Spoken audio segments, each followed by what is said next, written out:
are listening to the Countdown to LG7 with Big Pink Energy, who is me. Maybe you're listening because you're a huge Lady Gaga fan, desperate for news and gossip about her new album. Maybe you feel like you have to listen because you're my friend, and it would be kind of embarrassing for me if my podcast was flopping, although we're not in our flop era. The podcast is doing very well, and we're very happy with it, actually, just to let you know. Or maybe you're here because secretly you're in love with me. I say it every week. Nobody has come forward yet to say they're in love with me, but maybe that is the case for some of you listening. Today, we have a ton to talk about. And I've got my UK besties with me because I have a little treat for UK fans that I will be revealing later on in the episode. So keep listening and I will reveal all.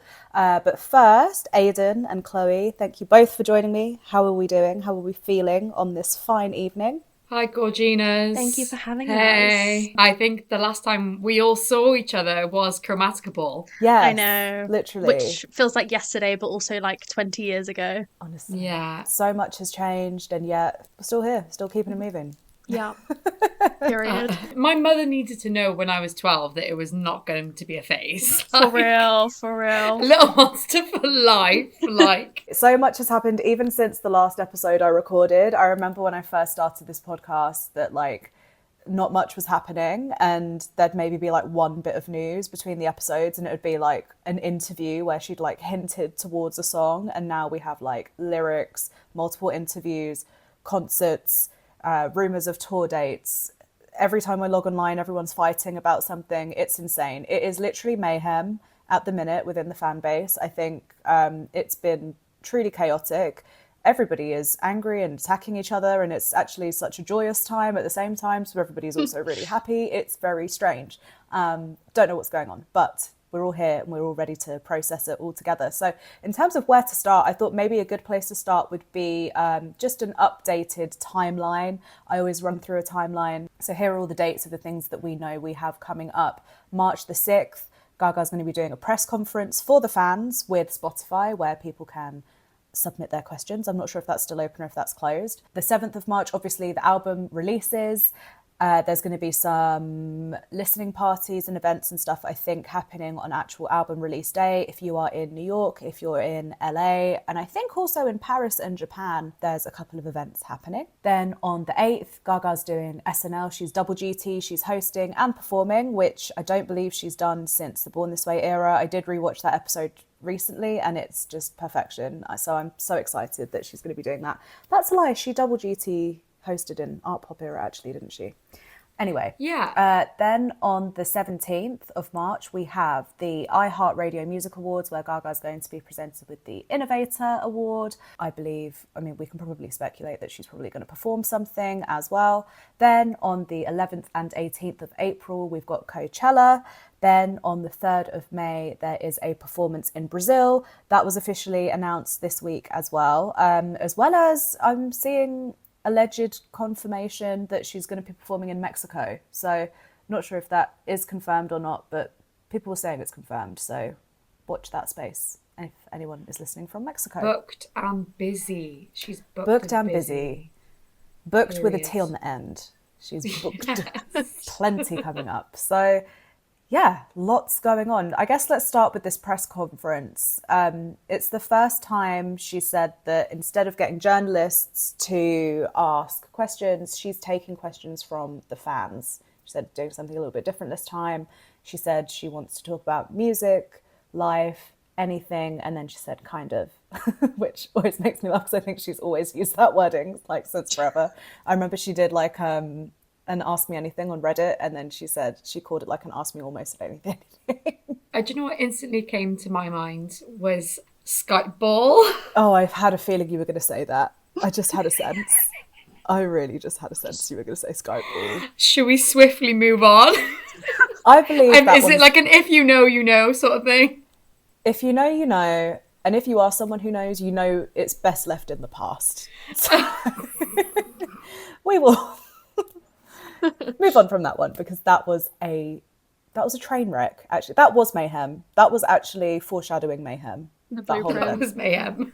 Have you guys submitted any questions for No, I always think about this. I feel like there's so many things that I would want to ask her or talk to her about, but when the opportunity actually arises, there's nothing there. It's not giving anything. It's like your mind goes blank, doesn't it? For real. And like I was saying to you a minute ago, because I've been kind of so offline, I'm aware that stuff's happening, but not really in a sense that I'm actively thinking about it so much that I have questions. I think I'm just kind of watching it unravel and waiting for the album. So I haven't submitted anything as of yet, but we will see. We will see. Aidan, have you asked Gaga any questions? Gaga, yes. Gaga. I have. Just like Chloe, I actually drew a blank at first as well. But what I did end up asking about, I think you may have talked about this before, Brooke, but this theory that each track on Mayhem sort of recalls a previous track from another album. Like she dropped the lyrics for The Beast, and it was definitely giving Monster from the Fame Monster. Like, she's really drawing on past versions of herself, so I do think that would link up. So I asked about that, and can she confirm or deny? That's a good question. That's a really good question. For those of you listening who haven't seen those lyrics that Aidan's referring to, The Beast is, and I'm paraphrasing, so I might get this slightly incorrect, but it's about a song where Gaga is singing to a werewolf. Brilliant concept. Yes. But then it's revealed, sort of, I guess, that the monster of the werewolf is kind of like herself. So she's almost singing to herself. I believe that was what she was talking about in the lyrics, right? Yes. Yeah. Yes. I think that's a really good theory that it's a callback to Monster. And I think, yeah, from what we've seen so far of the titles and the lyrics, it does seem to be like there is some mirroring, which I guess goes with the album cover and the aesthetics of the album so far, between kind of like a past Gaga and a current version of herself. So we've obviously not just got The Beast and Monster, but we've got like Shadow of a Man, and then Dance in the Dark feels kind of similar in that way. We've got like Perfect Celebrity, and then we've got The Fame. There's a couple that I think are like more obvious kind of matches. Disease and The Cure are almost like opposites of each other.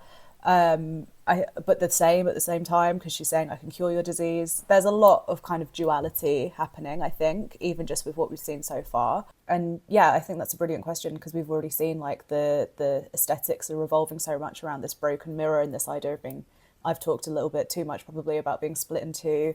All of that kind of stuff is definitely kind of prevalent in the album.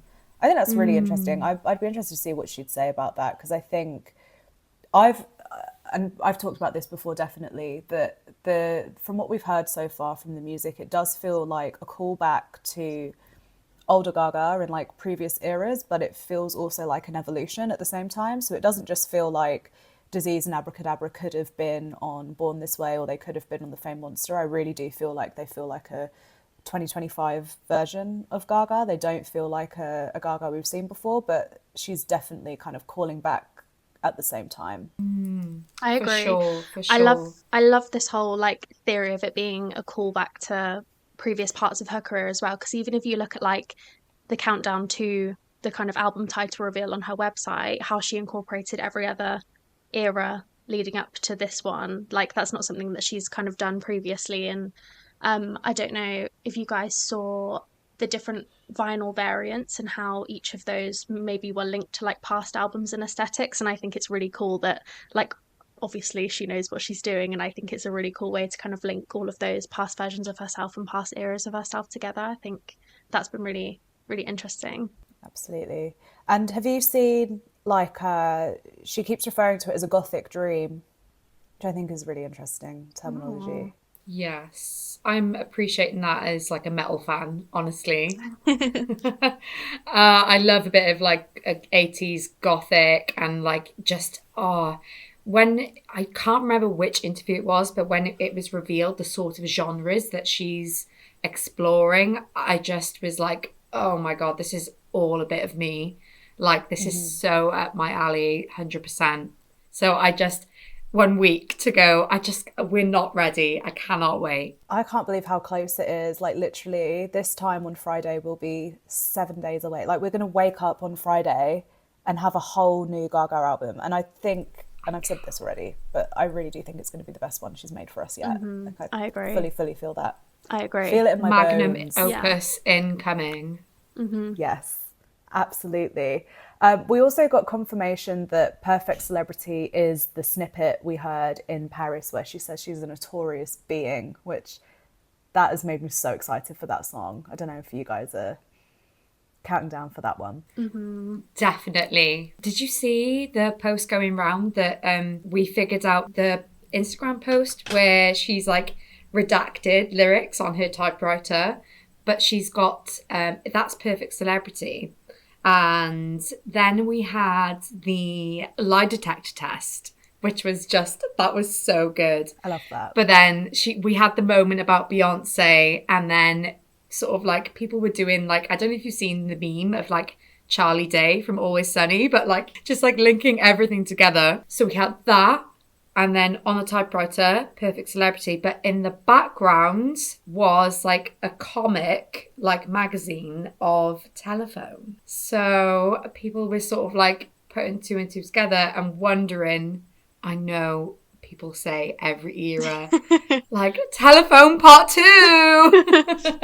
But I feel like this is like, I don't know if I'm being delusional. It doesn't feel that far-fetched this time. It doesn't. They're giving us all the signs. I don't think so. I'm not expecting to wake up and listen to the album and Beyonce be on it. I just feel like they're just continually teasing us. So I'm just at a stage where I'm like, you know what? Do it when you want to do it.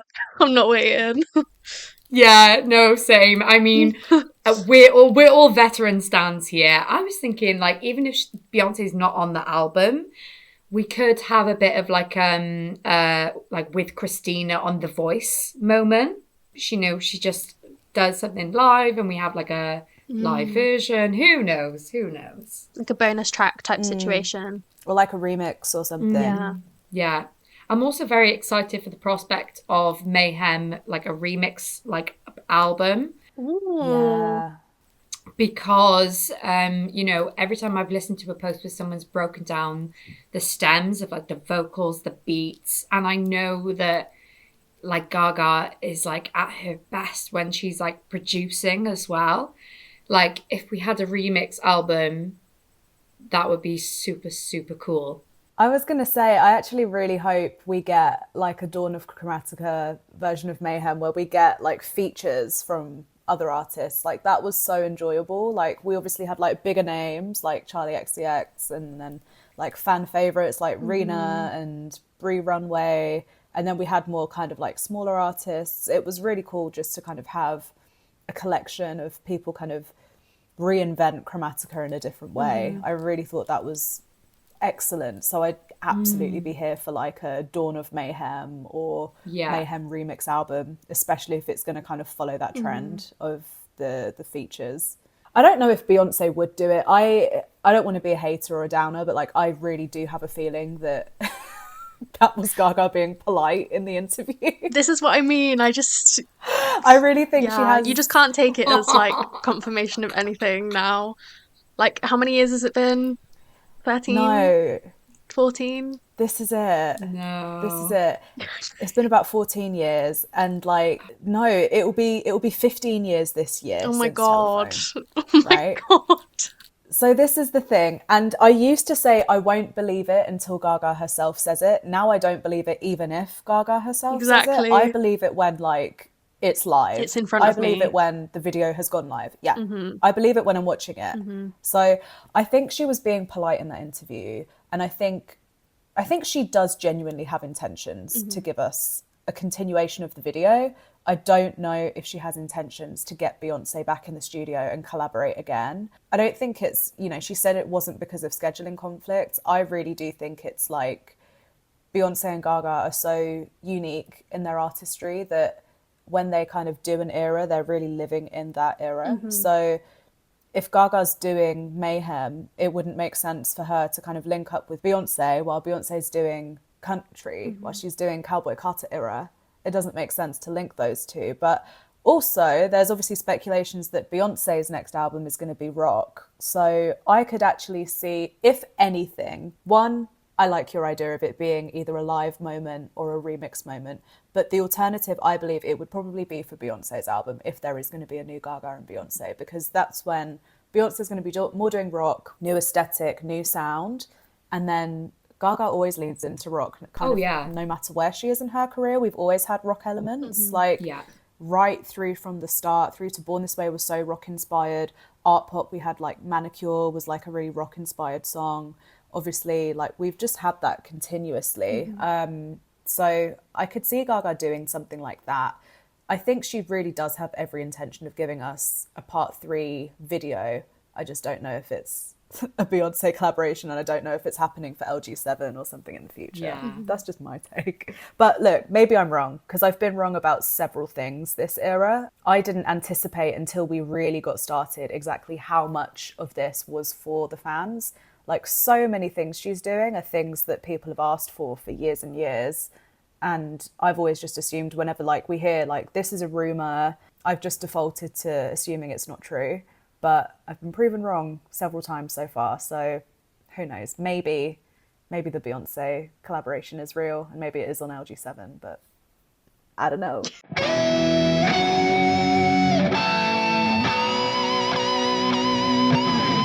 A few videos of some of the dancers on set and a certain TikTok by Miss Gaga herself made people believe her dancers were on set with Gaga this week. However, I know what you're referring to. I don't know. Because look, how they filmed Abracadabra back in what, like December or something, I believe. That's been kept under wraps, under lock and key, NDAs, all of that, right from December up until like when we saw it a few weeks ago. Why would they just be posting a video live on the set of Gaga's next music video if it's a new, do you know what I mean? So I saw people also have that kind of realization and say, well, maybe they're rehearsing for SNL, because I think Paris has posted that SNL, obviously she's working on the choreography for that. It could be maybe like a Coachella rehearsal, it could be a Brazil rehearsal perhaps. I don't think that they would post from the set of a new music video. However, I do believe we're going to get to hear another song before the album release. Personally, really, I mean, what song do you think? I just feel I think we will, because she released Sour Candy like the day before. Yeah, that's so true. I mean, I guess you never know what she's going to do, what opportunity she'll take to surprise us with something. But then also it is so close that I don't know. There's no telling what's going to happen between now and next Friday, I suppose. I think it'd be Vanish Into You, because we had the title on like the vinyl sticker, where it says like the album features Disease, Die With A Smile, Abracadabra and Vanish Into You. Ooh.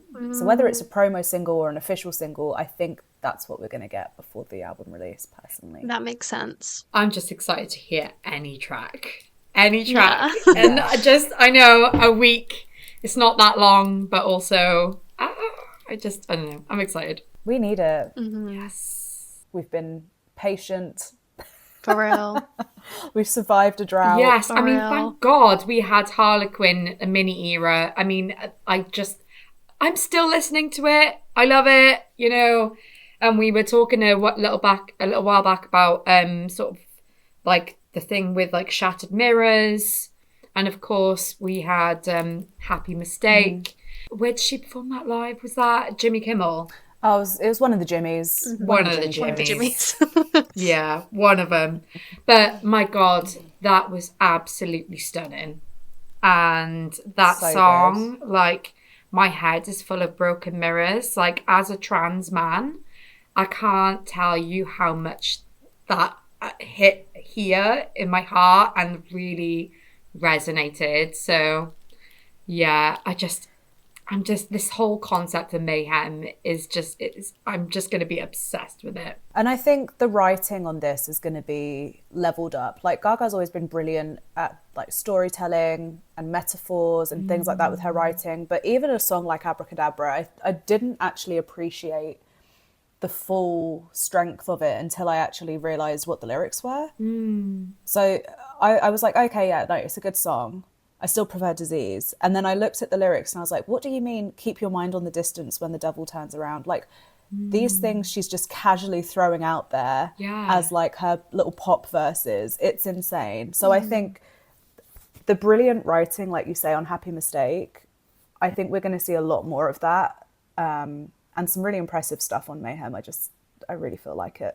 And the vocals as well. The vocals are going to be like, I mean, they already are, obviously, but with each album you think, how can she possibly like top this, get any better than this, and then she does. She really does. You know what else I wanted to ask you guys about, actually, because it's funny that you mentioned the live version of Happy Mistake. I really hope if there are ballads on this album that they are as impressive as the live version, because I've only just, so from that Super Bowl performance she did of Hold My Hand, it really kind of reminded me of how good the live version of that is compared to the studio version. I don't know why, it just hits so differently when she's actually on a live kind of set rather than the studio set. I feel like that song, it's a good song. The studio version for me does not hit the same way than when she's at the piano belting it, or at the Chromatica ball with the flames frying your eyebrows off. That's literally so true. When me, you and Chrissy were all together, our eyes bawling, like, oh, when she was singing Hold My Hand, that was the first time I properly appreciated that song, like properly, truly. Me too. Yeah. I think I listened to it, I'm going to get cancelled for this, but I think I listened to it like 3 times before the Chromatica ball. Like, girl, same. Yeah. No, it was real, same. Sorry. Yeah. It just didn't hit. It was a good song. It just didn't hit. And then suddenly you hear it live and you're like, oh shit, that is why she likes this song so much. Mm-hmm. Yes, exactly. Because like the only association I was making with it was like Top Gun. I haven't seen the first Top Gun. I mean, Tom Cruise, I just think of him jumping up and down on Oprah's couch. But then doesn't feel like it's for us. Yeah, no, so yeah, I mean, no, but absolutely right. Live Hold My Hand really does hit.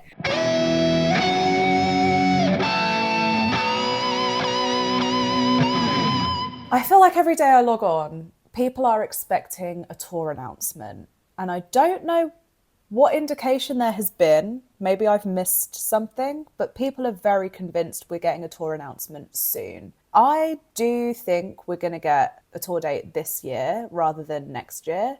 I don't think she's going to want to wait until next year to tour. I think she wants to kind of give everything in like a really big burst this year.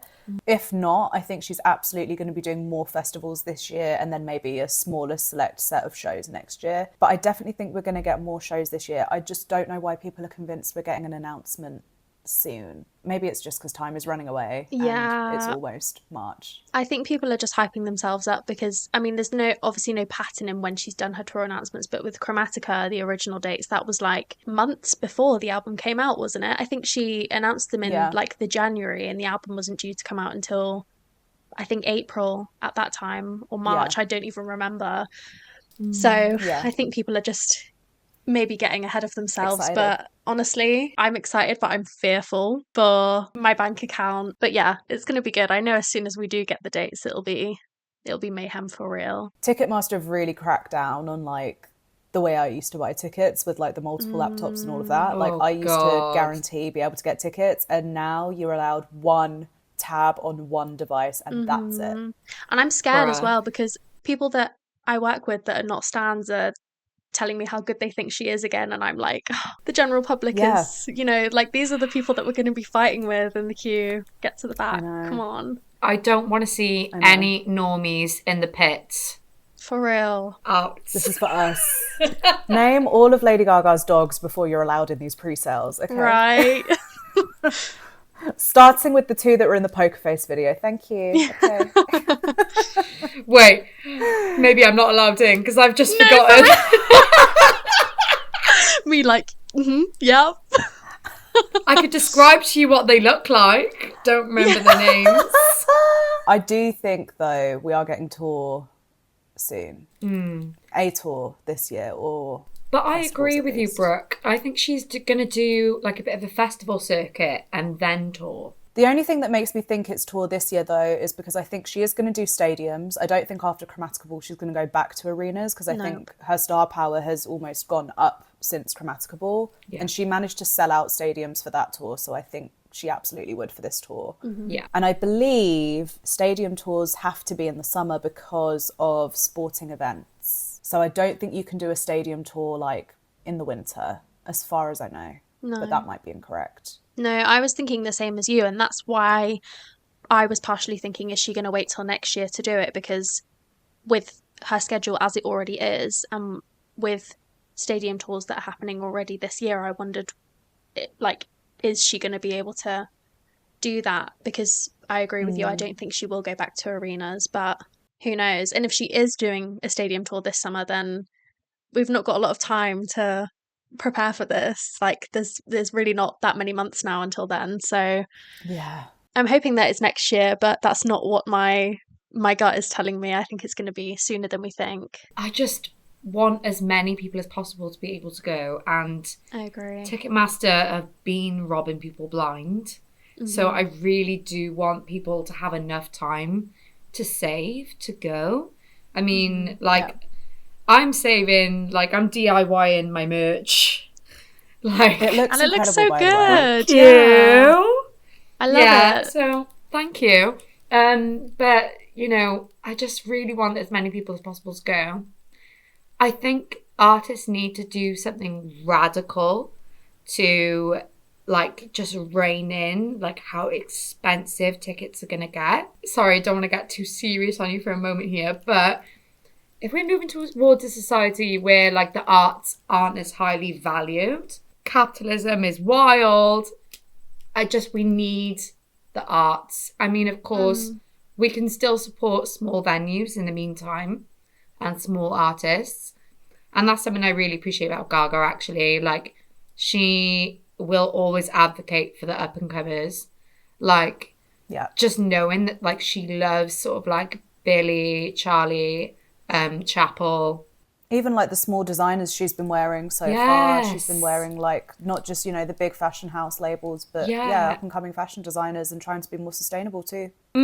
She's talked about being resourceful, and she reused some of her costumes from Born This Way Ball for Abracadabra video. It's nice to see her show up in that way. Chloe, I know you're incredible at making costumes and stuff. How did your kind of heart, like, skip a beat when you saw the Born This Way Ball costumes on the set of Abracadabra? It did. I thought that was so cool. And I think as well, going back to what we spoke about earlier about her things being a nod to, like, past versions of herself, that is such a cool way of quite literally bringing her things from the past into what she's doing now. I think it's crazy, and, like, it's one of those things that you wouldn't know just watching the video, and then when I saw that on Twitter and then rewatched the video, I was like, oh my gosh, that's so cool. I'm kind of emotional as well. I love it.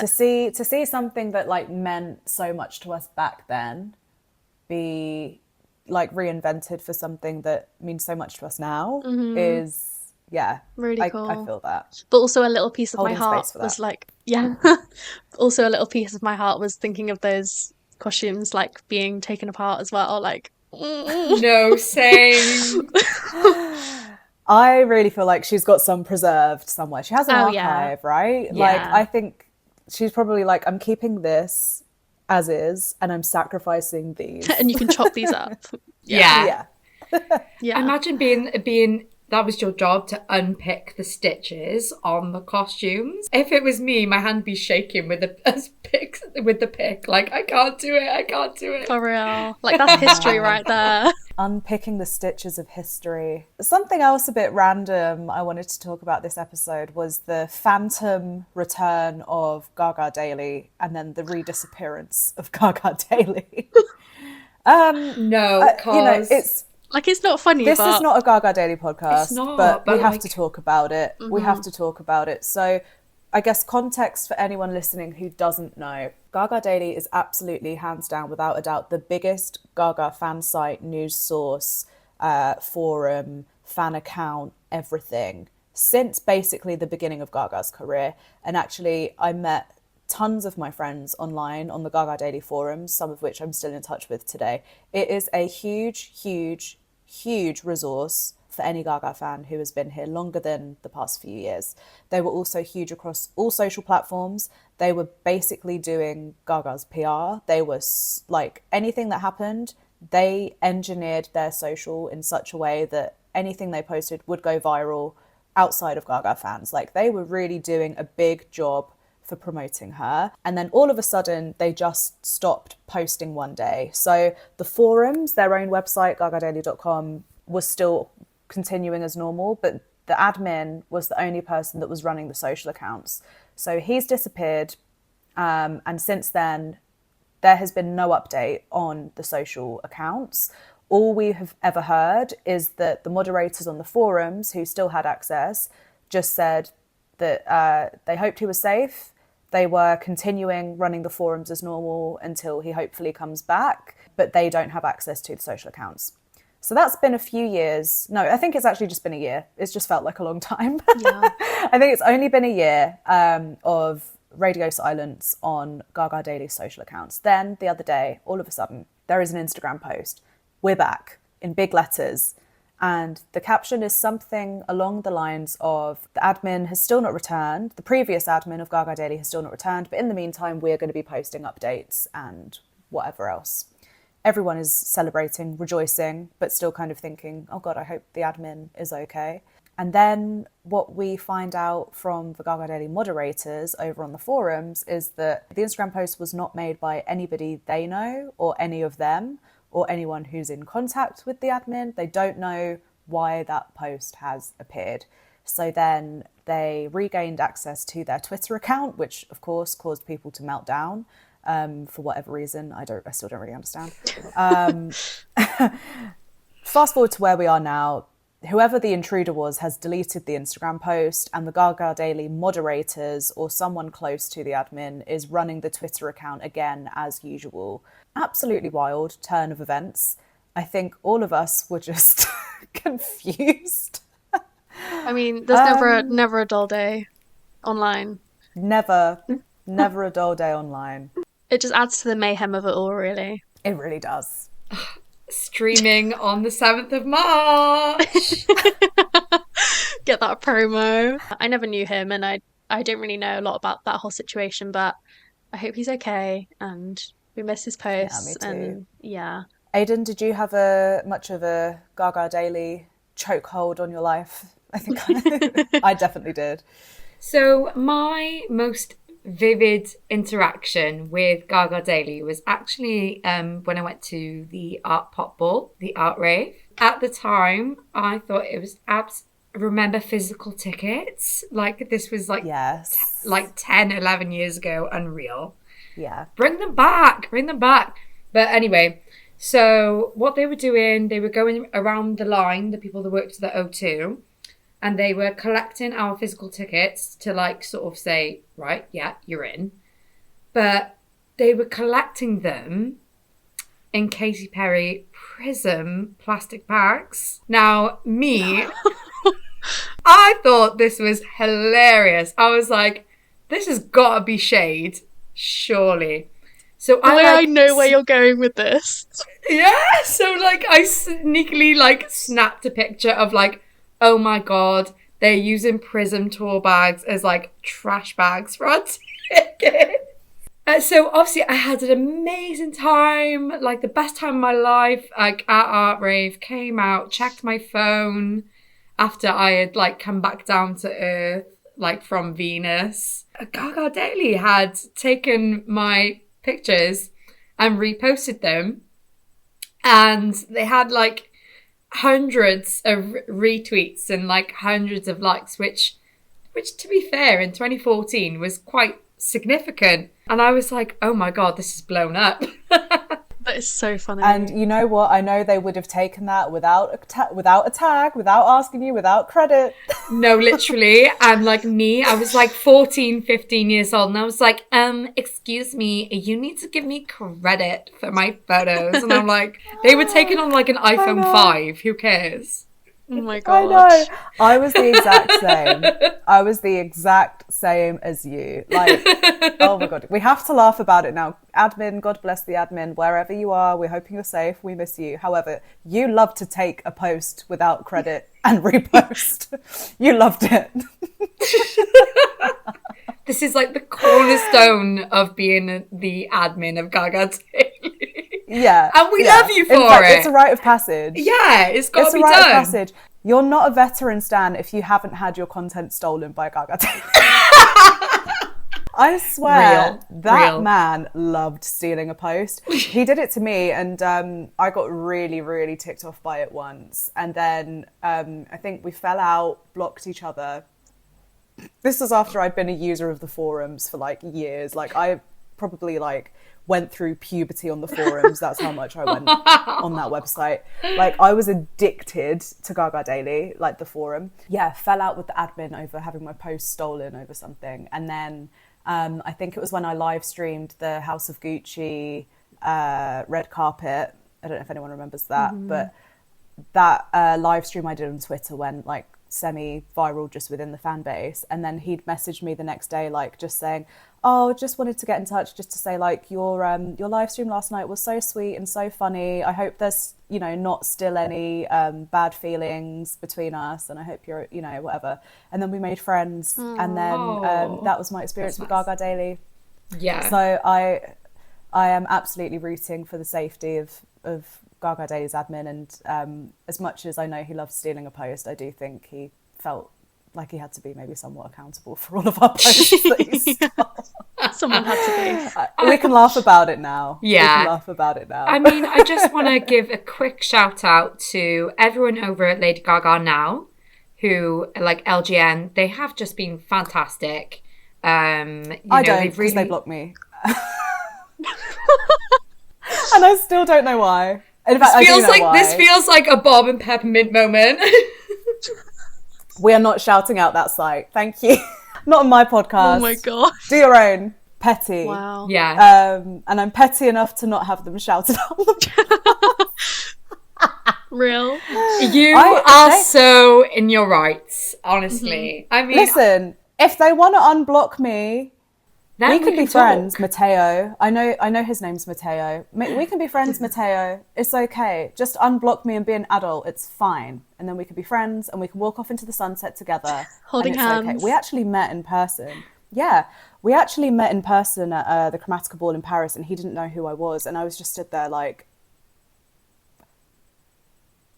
Wow. Hi.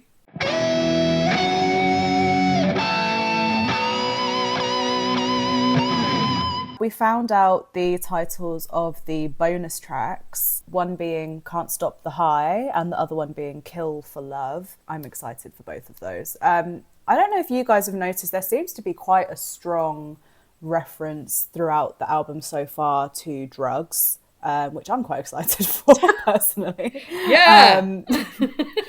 Just putting it out there. Probably should have worded that differently. I'm excited for the horny songs on Mayhem, and I'm also excited for the drug songs because I feel like that's when we get those really like trippy sounds, and Gaga's horny songs are always the best. So like Dancing in Circles, Sex Dreams. I feel like when Gaga does horny, it's very good. So I'm excited for How Bad Do You Want Me, I believe the track is called. And then I'm also excited for these druggy ones like Love Drug, Can't Stop the High, Disease, I think had a few drug references in there. I think I'm just excited for these kinds of things. And the other thing is obviously art pop was so much about substances. As you were saying earlier, Chloe, it feels like a bit of a callback to that as well. So Yes. Yeah, Dancing in Circles. But I've got to shout this song out just for you, Chrissy, if you're listening. So Happy I Could Die. I mean, that is such a banger and a perfect example of like how she can take such a topic and just make it like sublime. Do you know what I mean? Period. absolutely. Yeah. So Happy I Could Die is also one of my favourite tracks of all time. Chrissy has excellent taste. Yeah, anytime we get a bit of like a sexy reference or a drug reference, I'm locked in. Yeah. I feel like this is everything we wanted this time around. Honestly. To the point where I'm reading these song titles and I'm thinking, I can't believe these are going to be real Gaga songs that we have next week.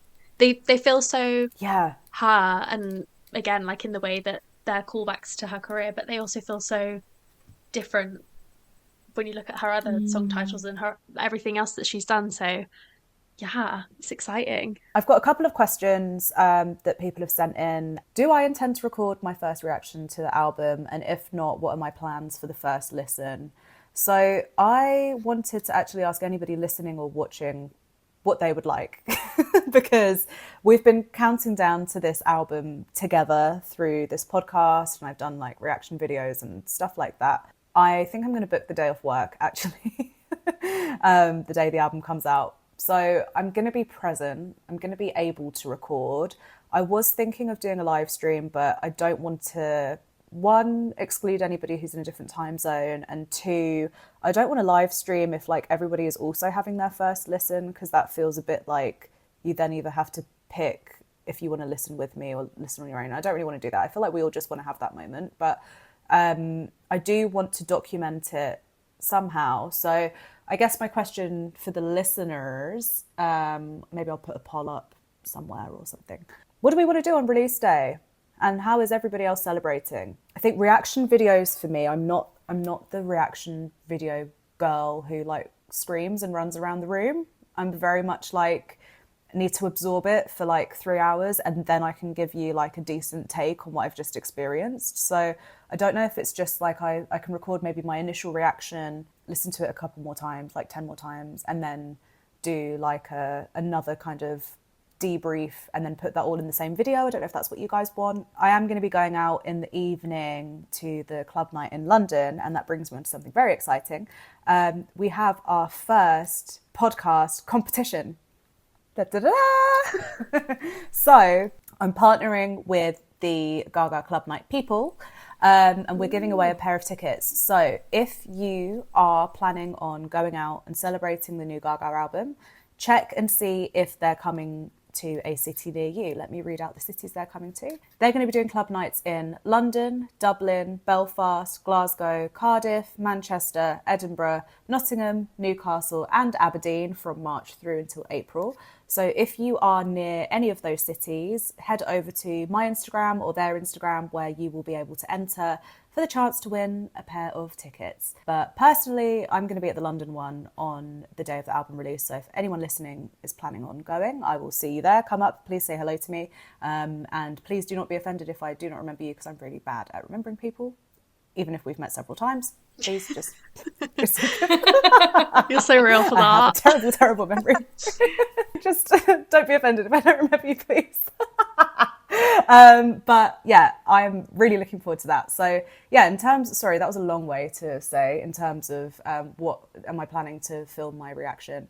Yes and no, depending on what you guys want. But if anyone is around, I'm going to be there partying the night away with other people who are equally as obsessed with Gaga as I am. So hope to see you guys there. But yeah, competition by the time this episode is out will be live and closes on the 3rd of March. So get your entries in. All you have to do is go to Instagram, like the post, tag the friend you want to bring with you, and just make sure you're following me and the Gaga Club Night people, and then we will randomly pick a winner. So yeah, first podcast competition. Very excited. That's so awesome. Yeah. I love that they do dates all through the country and not just London for like people that, you know, I know people probably will travel to the London one because it's on the actual album release night, but it feels nice. I know. I was going to say, like, I really appreciate having those like Gaga nights that they put on in Cardiff. I really, really want to go to the Cardiff one. So if anyone is watching this and is a Cardiff little monster, where you at? Come out. Come meet me. Yes. We'll have a great time. I just feel like I probably only know like a handful of Welsh little monsters that are actually as obsessed as me, like and like online, like chronically on Stan Twitter. So I think it is so nice to have these events to kind of like help. Like we've obviously built our community online and like found each other because of obviously like the shows, but also because of the internet. So I really appreciate anything like this that actually gets people physically together in a space. It is a safe space. I think we've all been to those club nights before, and they're very much for the fans. I've been to Gaga club nights ran by other companies where like they say it's a Gaga night, but then they'll actually just play like 4 songs. Gales. And like, like the Gales one. And listen, I love Gales. That was my uni club. That was my uni safe space. Like when Chapel Roan sang Pink Pony Club, I was like, you could be singing about me and Gales because like I was there every week. However, that club night was some bullshit. For real. But yeah, these ones are very good. They do genuinely, it's Gaga, all killer, no filler. Like straight up Gaga the whole night. And they even do like B-sides. They do the fan favorites. I think they even played like Brooklyn Nights. Like it's very much for the fans. Yeah. So if you're thinking of going, why not have a shot at entering the contest and see if you can win the tickets? And if not, just buy them. Support the Gaga Club Night people. They're very good at what they do. Anyway, let's get back to these questions. So we've had a question. What are your thoughts about the stage design for the Mayhem Ball? I haven't really thought about it, but all I can say is I hope it's not the Chromatica Ball stage. Me too. That is the only thing that I've thought, is that I hope that the staging situation is better this time around. Yeah. That's all I have to say. You know what I'd love? And I don't think she'll do it, but maybe she will, because she's giving us everything we want this time. So maybe it's a case that we need to voice this now so that she picks up on this conversation through the ether somehow. The Art Rave stage was the best, hands down. There is no, like, you can't argue differently. It was the best stage. Why? Because Gaga was everywhere, you know. And I think queuing, camping culture for concerts has gotten so ridiculously out of hand. And I say that as somebody who partakes. I know I'm the problem. However, like, it's too much. I cannot compete with these 14-year-olds who can, you know, spend half term camping outside the venue. I can't do it anymore. I can't. So the stage, letting her like go out and like not it being so much about being front row would truly be a blessing, because the Chromatica Ball stage, I felt like if you weren't front row, you just had a very different experience. I agree. Everybody else in the venue. Especially because the catwalks weren't used as much as maybe all of us would have liked. I think she used it a little more in Dusseldorf, both of them, but then after that night, like, it was very limited. And obviously the B stage as well, I felt at Chromatica Ball was so high. So even if you were close to that, you didn't necessarily have a good view of her. That was more for like the rest of the stadium and the seats, I feel. So I hope that whatever the stage design is, that it's more interactive and more for the fans. And I completely agree with you. I didn't like the fact that last time it felt like we were all competing for one row, because we knew that was the best and the only place really that we wanted to stand. So let's hope that this time round it's a bit more exciting. I had several awakenings thanks to the lucite clear runway and her in her fishnets. Like, got many a photo and a video of those catwalks. Please bring back like the nice long runways. Even though it was like super exciting at Chromatica Ball when she like parted the seas and like came down like through Babylon, I was like, I'm actually a bit scared to try to get to that area because I do not want to be crushed. I'm going to tell you now, as someone who was there on opening night in that exact spot, how I survived, I don't know. Because from opening night onwards, they taped the floor and made sure that no one was stood there.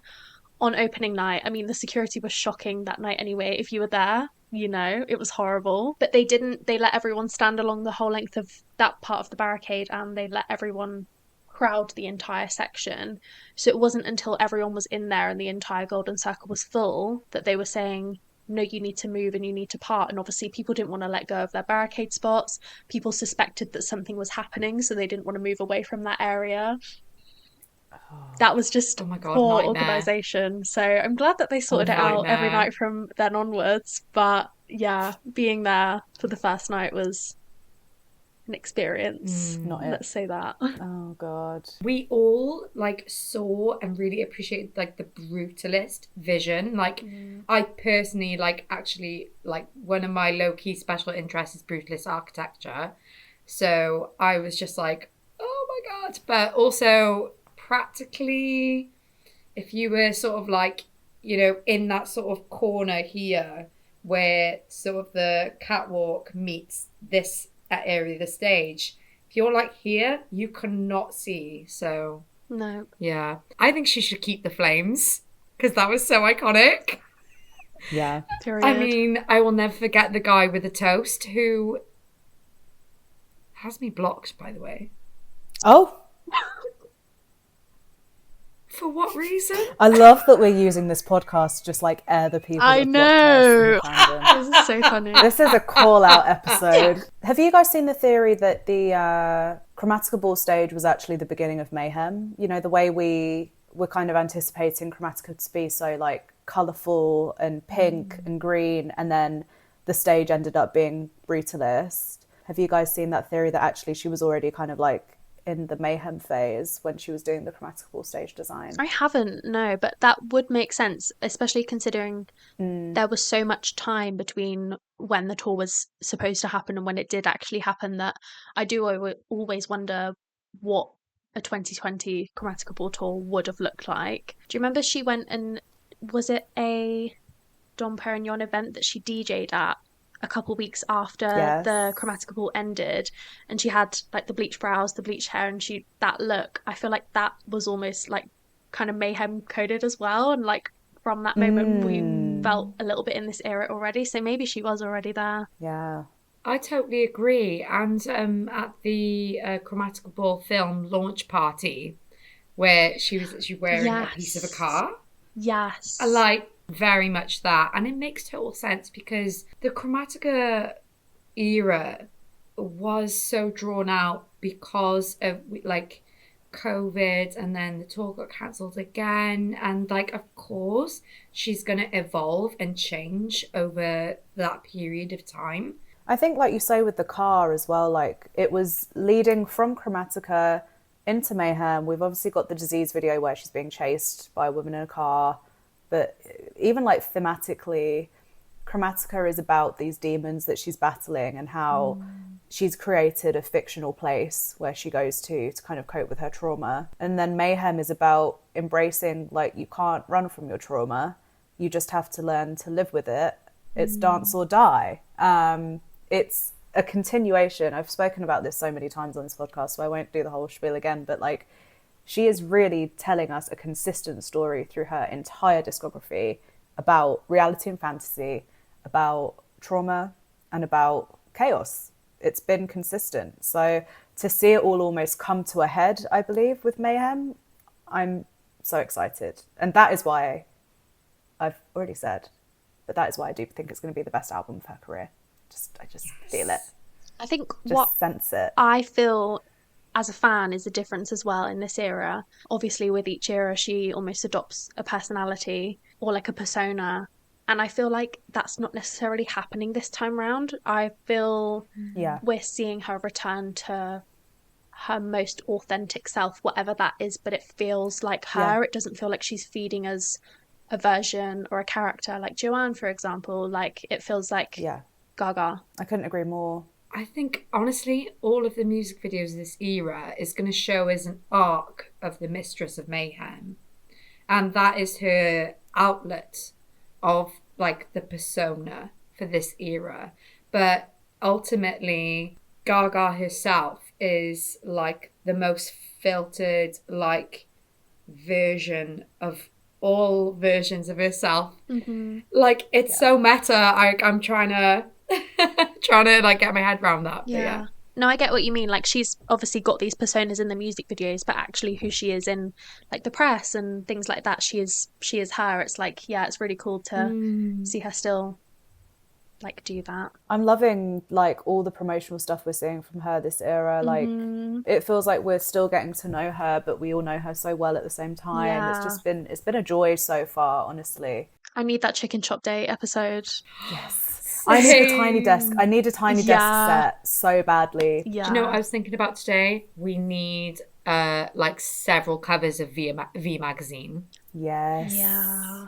And yes, that's how you know she's back. Yes. And also, so we've got her booked and busy till about April. What about Met Gala?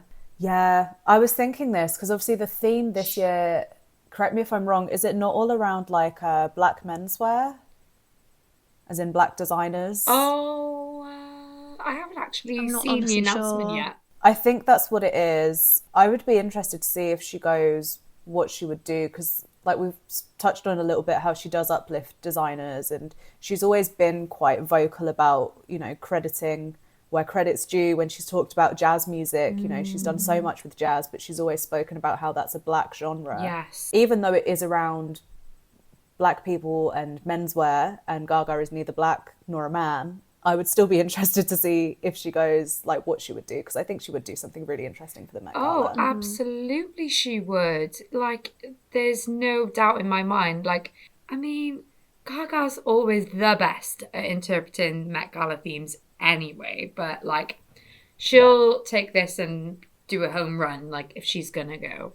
I feel like it won't be giving the people what they want in terms of Stan Twitter's expectations of maybe what she might wear to the Met Gala, because I think people, if she does go, people are going to be very much expecting like a Grammys-esque kind of look or something Mayhem to look. do. Yeah.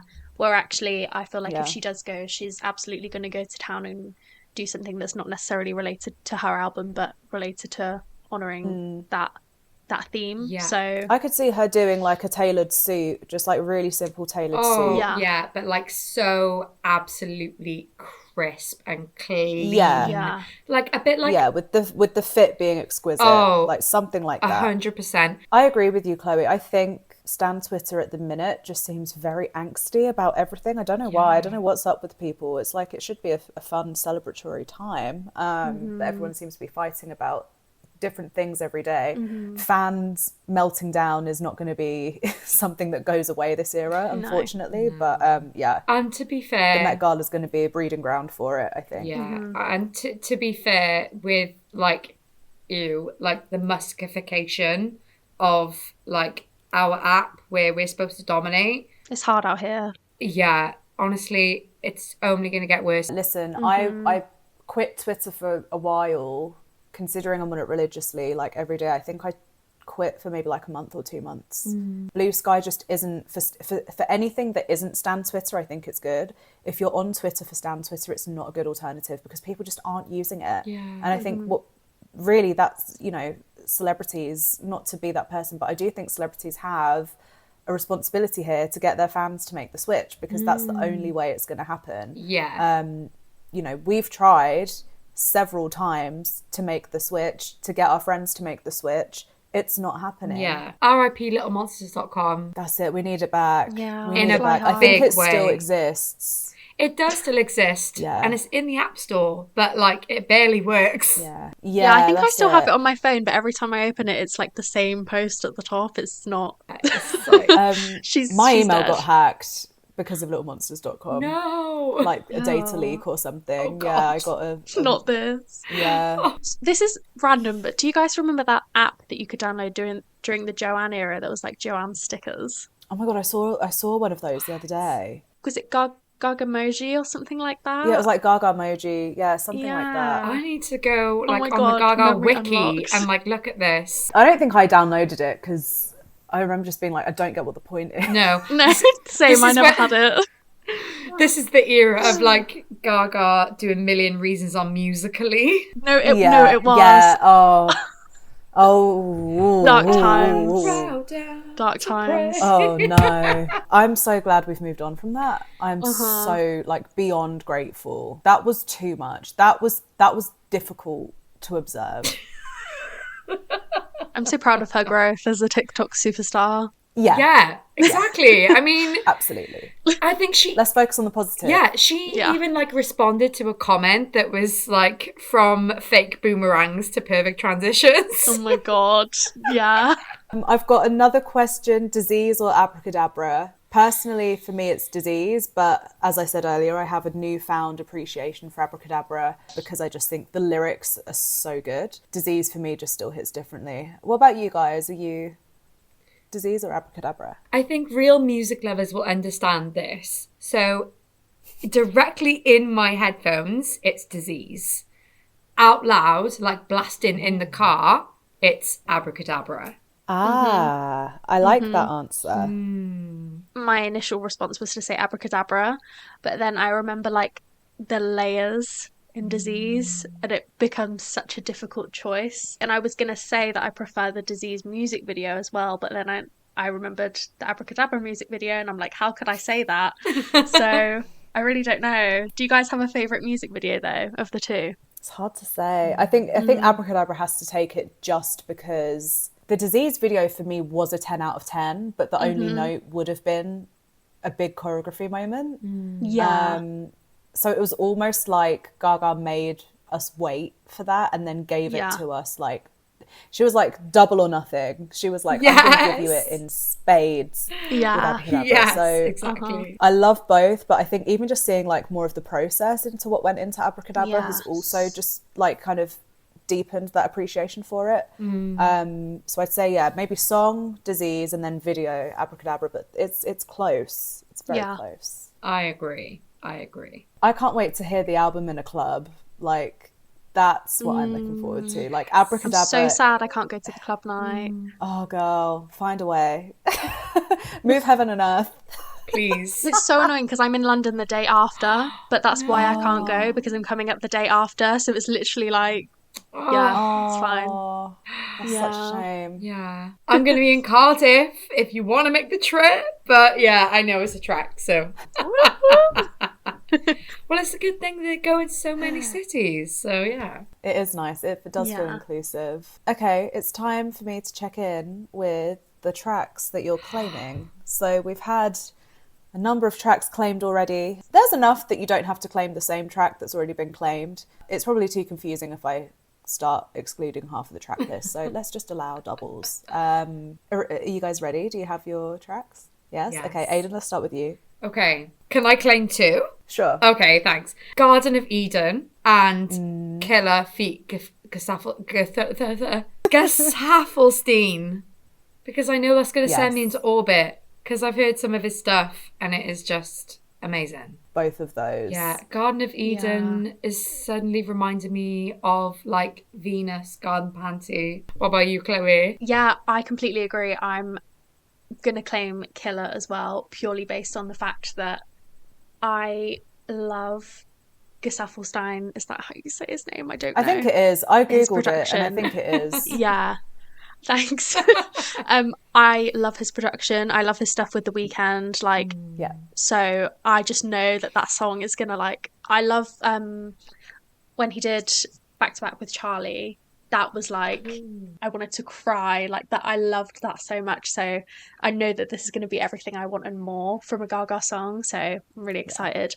I am gonna use this though as a moment to bring up, there was a rumour going around that Caroline Polachek was going to do some of the production on this album. She's very near and dear to my heart, and I don't think that that's true, or maybe we'll find out that she has done some of that, but I really hope that she has, because that was like a stan rumour that I was really hoping was going to come true, but no collab as of yet. This is why we need the remix album. We need that Rumoured Chapel Roan collaboration, and we need the Caroline Polachek. There we go. Thank you, Gaga, we do. for listening. 100%. Cool. Well, thank you so much, guys, for being my guests today. It has been an absolute joy to dish and chat and analyse and just catch up. It's been absolutely stunning. Thank you to everybody who's listening. Make sure you check my Instagram for the competition. My Instagram is obviously Big Pink Energy. Subscribe and comment. I never tell people to do that, and I think I should start doing it. So subscribe and comment. I love reading comments, so please leave comments. But yeah, thank you so much for listening, and thank you to my guests. So thanks so much. Best wishes and kisses. See you later. Bye. Thanks for having us. Cheers, Bye. guys. Bye. Thank you.